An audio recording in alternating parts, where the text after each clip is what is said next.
Bismillahirrahmanirrahim. Assalamu alaikum dear students and welcome in the Stars Academy Lahore, Allama Iqbal Town campus. Your chemistry mentor is with you with the FSC Chemistry Part 2 lecture. Day हमारा है आज 118 और हम कुछ halogens की properties के बारे में पढ़ रहे थे, उसी को हम एक्सटेंड करते हैं. Let's start the lecture with the name of Allah. Look at that. Topic है ऑक्सीडाइजिंग प्रॉपर्टीज़ का. ओके, सब हेडिंग क्या है अभी? Relative reactivities of halogens as oxidizing agent. So dear students, before starting the topic, one thing must be clear. What is the role of oxidizing agent? Look at that. An oxidizing agent will oxidize other substance and reduce itself. Okay, so now अब ये oxidising agent के तौर पर act किस तरह कर सकता है? ऑक्सीडाइज करेगा अदर सब्सटेंस को. ठीक है, एग्जाम्पल फॉर्म में समझें. 2Na plus Cl2 we get 2NaCl. If you observe oxidation state 0 0, positive 1 and negative 1, sodium is been oxidized 0 से positive 1, chlorine has been reduced. Oxidation state का पॉजिटिव में बढ़ना ऑक्सीडेशन होता है, ठीक है, और इसका रिड्यूस होना रिडक्शन कहलाता है. और आपकी हेल्प के लिए मैं लिख रहा हूं, ये देखें, ये देखें बेटा, from left to right side oxidation हो रही है. Okay, from right to left side क्या हो रही है? रिडक्शन हो रही है. So sodium has been oxidized 0 to positive 1 और इसको ऑक्सीडाइज किसने किया है? क्लोरीन ने. ठीक है, Cl2 जो डायटोमिक स्टेट में है, तो यहां पर Cl2 क्या है? ऑक्सीडाइजिंग एजेंट है. That is a very common property of the halogens that they reduce the other elements, चाहे वो मेटल्स हैं चाहे वो नॉन मेटल्स हैं, वो उनको आसानी से क्या कर देते हैं? ऑक्सीडाइज कर देते हैं अभी. ठीक है, फर्दर अगर ऑर्डर देखें, fluorine, chlorine, bromine and iodine, this is the order of the oxidizing agents, highest to the lowest. अब कौन से फैक्टर्स हैं जिनके ऊपर ऑक्सीडाइजिंग प्रॉपर्टी जो है वो डिपेंड करती है, वो देखते हैं बेटा. सबसे पहले है एनर्जी ऑफ डिसोसिएशन. भी आपने लास्ट लेक्चर में देखा था, सबसे लोएस्ट एनर्जी जो है वो फ्लोरीन की होती है. ठीक है, इसीलिए अगर किसी कंपाउंड को अच्छा ऑक्सीडाइजिंग एजेंट बनना है तो ये वैल्यू जो है वो क्या होनी चाहिए? लो होनी चाहिए. ठीक है, then electron affinity of atom, ठीक है, ये ऑब्वियसली हाई होनी चाहिए. तो क्या है ये बेटा? हाई है. Okay, next factor is very interesting, वो है heat of hydration. Look at that, जिसको हम हाइड्रेशन एनर्जी भी कहते हैं. हाइड्रेशन एनर्जी ऑफ आयॉन्स, ये भी क्या होनी चाहिए? हाई होनी चाहिए. सर ये हाइड्रेशन एनर्जी होती क्या है? जब हम डिज़ोल्व करते हैं आयॉन्स को इन द वाटर, ठीक है, जैसे NaCl की एग्जांपल ही ले लें, वाटर सराउंड करता है इनको, तो बेटा 1 मोल ऑफ आयन जो है जब वो डिज़ोल्व हो जाता है वाटर में, ठीक हो गया, तो उसको क्या कहते हैं, जितनी अमाउंट ऑफ एनर्जी रिलीज होती है that is called as hydration energy. आसान वर्ड्स में, when 1 mole of ion undergo hydration the energy released is called hydration energy. और फ्लोराइड के केस में क्या है, क्योंकि इसका साइज स्मॉल है, जो हाइड्रेशन एनर्जी है ये चार्ज डेंसिटी पे डिपेंड करती है। जितनी चार्ज डेंसिटी ज़्यादा होगी उतनी हाइड्रेशन एनर्जी भी ज़्यादा होगी, ठीक है। सो ये हो गया। और लास्ट में है हीट ऑफ वेपोराइजेशन।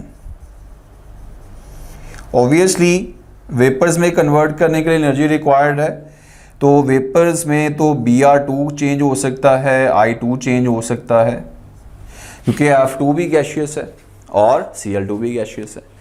सो अब इन तमाम फैक्टर्स को जब हम अप्लाई करेंगे ऑन द हैलोजेंस तो हमें क्या नज़र आता है भाई, फ्लोरीन F2 डायटोमिक स्टेट में हाईएस्ट ऑक्सीडाइजिंग प्रॉपर्टी रखता है, ठीक है, स्ट्रॉन्गेस्ट ऑक्सीडाइजिंग एजेंट है।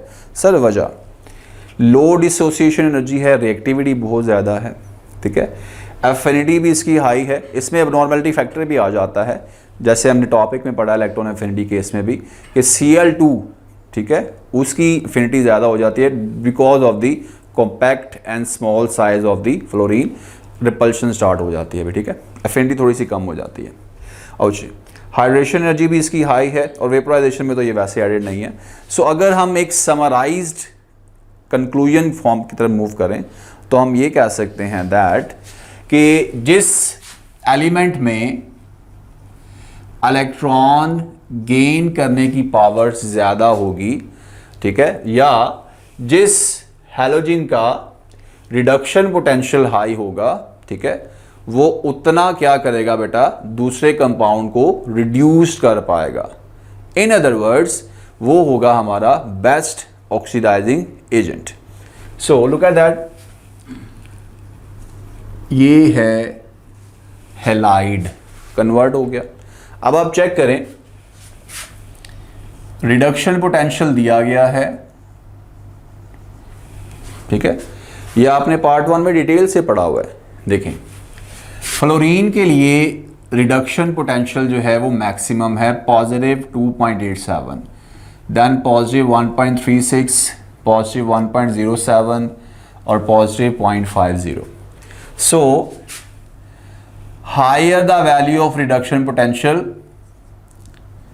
strongest will be the oxidizing agent, and lower the value of the reduction potential, ठीक है, weakest will be the oxidizing agent।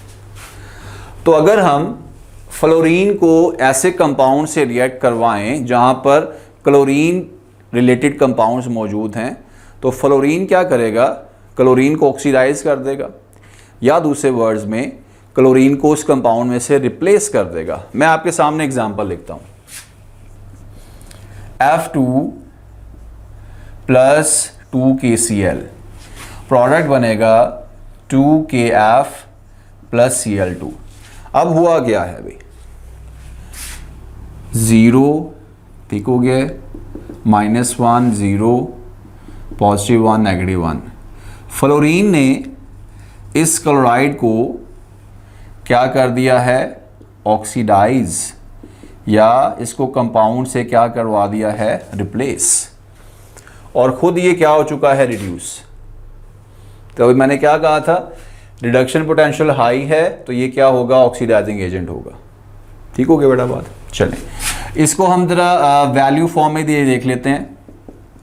F2 plus 2Cl negative था, इसी को लिख रहा हूँ, फ्लोराइड बन गया और साथ में क्या बन गया अभी, Cl2। अगर हम वैल्यू पुट करें इसमें भी कि बेसिकली क्या हुआ है, F2 ठीक है प्लस 2 इलेक्ट्रॉन्स फ्लोराइड्स, और अगर जहन में है कि सर आप क्लोरीन जो है उसको भी रिड्यूस करके देखें, अगर हमारा टोटल आंसर जो है रिडक्शन पोटेंशियल का EMF जिसको कहते हैं वो पॉजिटिव आती है तो पॉसिबल होता है। ये देखें ज़रा, फ्लोराइड बन गया, ठीक है। और इसको अगर हम देखें 2Cl negative, Cl2 plus 2 electrons. अब वैल्यू पुट करें ज़रा, देखें इस केस में रिडक्शन पोटेंशियल की वैल्यू कितनी है, पॉजिटिव 2.87। ये रिडक्शन पोटेंशियल है, बल्कि ये तो यहाँ पर ऑक्सीडाइज हो रहा है, तो हमें साइन चेंज करना पड़ेगा, -1.36। इसको सम करें तो क्या आएगा बेटा, 1 5, ये 5 आ गया बेटा, ठीक है। तो ये आ गया बेटा 1.51, ठीक है।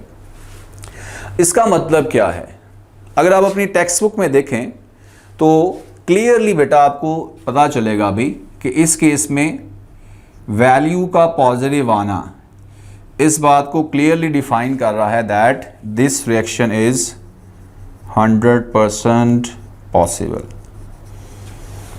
ठीक है। अगर मैं इसको रिवर्स करता कि मैं इसको क्या करता बेटा, इसी को मैं क्या करवाता, ऑक्सीडाइज करवाता, ठीक है, और इसको भी मैं ऑक्सीडाइज करवा देता, तो ऑब्वियसली मेरे पास यहाँ पर साइन फिर नेगेटिव में ही आना था, वो पॉसिबल नहीं होता फिर, ठीक है। चले मार्कर ज़रा मैं चेंज कर लूँ बेटा, ओके। तो यहाँ पे ये वैल्यू आ गई हमारे पास। अब कुछ फर्दर एग्जांपल्स देखते हैं ऑफ द हैलोजेंस। इस चीज़ को माइंड में रखते हुए कि हाईएस्ट ऑक्सीडाइजिंग एजेंट जो है वो उससे कम ऑक्सीडाइजिंग एजेंट को क्या कर सकता है, रिप्लेस या क्या करवा सकता है, ऑक्सीडाइज करवा सकता है। तो हम ये कह सकते हैं अभी F2 can oxidize Cl2, Cl2 can oxidize Br2, Br2 can oxidize I2, और बेचारा I2 किसी को ऑक्सीडाइज नहीं करवा सकता, ठीक है। तो मैं लिख सकता हूँ यहाँ पे इसी चीज़ को बेस बनाते हुए भी Cl2 plus 2Br negative, Cl2 क्या करेगा, Br नेगेटिव को ऑक्सीडाइज करवा देगा, ये देखें भी। नेक्स्ट अब किसकी बारी है बेटा, Br2 की, प्लस 2I, तो क्या बन गया अभी 2Br नेगेटिव प्लस I2। इन दोनों इक्वेशंस में क्या हो रहा है, Cl2 is oxidising Br negative, ये देखें नेगेटिव से ये क्या हो गया 0। इसी तरह Br2 is oxidising I negative, ये देखें 0 से ये क्या हो गया पॉजिटिव। ये देखें मैंने क्या लिखा था बेटा, नेगेटिव से 0 हो गया, सॉरी नेगेटिव से 0, लेफ्ट से राइट जो आ रहे हैं तो ये क्या कहलाएगी, ऑक्सीडेशन, ठीक है। यानी ये तमाम बातें करने का मकसद, कंक्लूजन क्या है, that when a halogen have highest reduction potential value then it has a power to oxidize the other halogens, ठीक है। चले अब किसकी बारी है भी, आयोडीन की बारी है।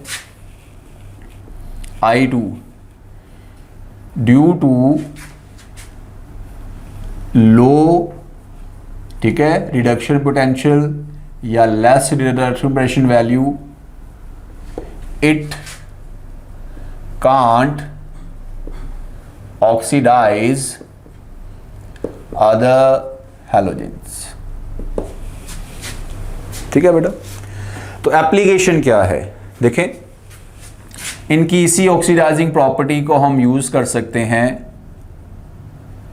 लिटमस है, यूनिवर्सल इंडिकेटर्स हैं, ठीक है, डाइज हैं, उनको डीकलोराइज करने के लिए हम यूज कर सकते हैं अभी, ठीक है। जैसे अगर हम बात करें भी ब्लीच करना, ब्लीचिंग एजेंट्स के तौर पे इनको यूज़ किया जाता है, ठीक है। और क्लोरीन से ही हमारे पास बनने वाला कंपाउंड है bleaching powder, it is use to dechlorize the substance, ठीक है। यानी their oxidizing property can be used as a application to remove the color to oxidize to dechlorize the other substance। Clear होगी बात। सो पूरे lecture को अब मैं आसान वर्ड्स में समराइज कर देता हूँ। लेक्चर था हमारा relative reactivities of halogens as oxidizing agent, और हमने ये देखा कि हैलोजेंस में एक बहुत एक्स्ट्रा ऑर्डिनरी प्रॉपर्टी है, they have the highest tendency to gain the electrons, okay, then they have also the property to oxidize others, और ये तमाम फैक्टर्स घूमते हैं, रिवॉल्व करते हैं रिडक्शन पोटेंशियल वैल्यू के अगेंस्ट। क्योंकि F2 में ये सबसे हाईएस्ट है तो इसकी पावर टू ऑक्सीडाइज अदर सबसे ज़्यादा, और ये हमने देखा फ्लोरीन ने क्लोरीन को ऑक्सीडाइज करवा दिया, फ्लोरीन ब्रोमीन को भी करवा सकता है, फ्लोरीन आयोडीन को भी करवा सकता है। फिर नेक्स्ट क्लोरीन ने अपना बदलाव लिया Br से, वो उसको ऑक्सीडाइज करवाएगा, Br2 आयोडीन को करवाएगा, बट आयोडीन किसी को नहीं करवाएगा, हैलोजन फैमिली में से बात कर रहा हूँ, ठीक है। सो ये था हमारा आज का लेक्चर डियर स्टूडेंट्स। इसके तमाम notes as you know already that कि आपको पोर्टल पे अवेलेबल हैं, वहाँ से आप उनको रीड कर सकते हैं। And for any query dear students, ये सिर्फ ऐसे ही हम वर्बली नहीं कहते आपको, जब आप इंटरैक्ट करेंगे हमारे साथ व्हाट्सएप ग्रुप पे तो आप देखेंगे कि आपकी किसी भी किस्म की जो कंसर्न है, जो क्यूरी है, जो प्रॉब्लम है, उसको बहुत जल्द इंटरटेन किया जाता है, फ़ौरन से रिस्पॉन्ड किया जाता है। सो इसी तरह आप अपनी स्टडीज़ को जारी रखें डियर स्टूडेंट्स। मैं नेक्स्ट लेक्चर में दोबारा से आपके साथ हाजिर होऊंगा, एक नए लेक्चर, एक नए कॉन्सेप्ट के साथ। अपना बहुत ख्याल रखिएगा। अल्लाह हाफिज़।